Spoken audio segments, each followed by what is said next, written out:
Here are some of the derivative tricks I've learned how to visualize. So let's start with x squared. Say you have a square with side length x, and then you change that x by some small amount of dx. What is then the resulting change in your area? Well, it's composed of two strips and one small square. The square, though, is negligible as dx approaches 0, and this is because the percentage of the area that square covers also approaches 0. So the area is equal to 2x by dx strips, and dividing through by dx means that the derivative of x squared is equal to 2x. Something similar can be done with x cubed. Say you have a cube with side length x, and then you change that x by some small amount of dx. What is the resulting change in your area? It's composed of 3 thin plates, 3 small strips, and 1 tiny cube. The strips and the cube are negligible for the same reasons.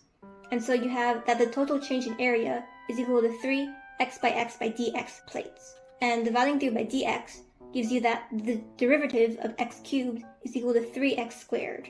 Next up is the sum rule. What would happen if you took the derivative of two functions added together? Say you have a function f of x and another function g of x. What would it look like to graph the function f of x plus g of x? Well, it would look like you're just stacking the values of f of x and g of x on top of each other.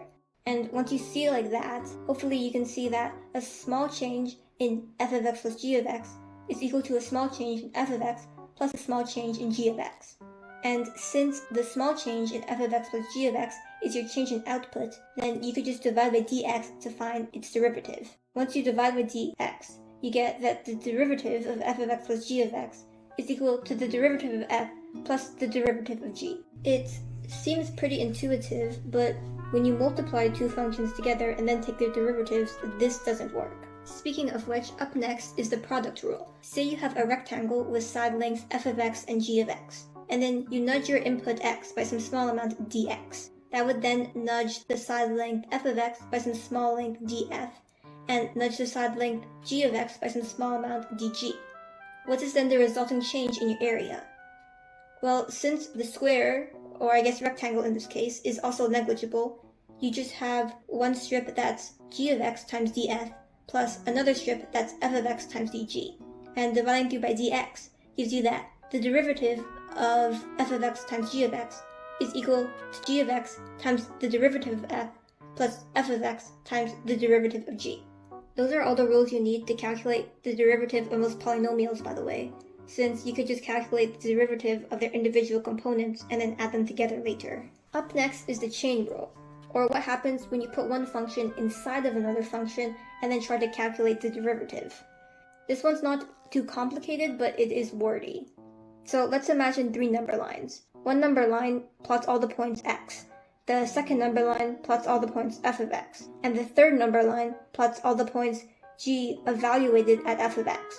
So you have some point on x that turns into some point on f of x, and that turns into some point on g of f of x. So say you change your input value of x by some small amount dx. That would then change your value at f of x by some small amount df.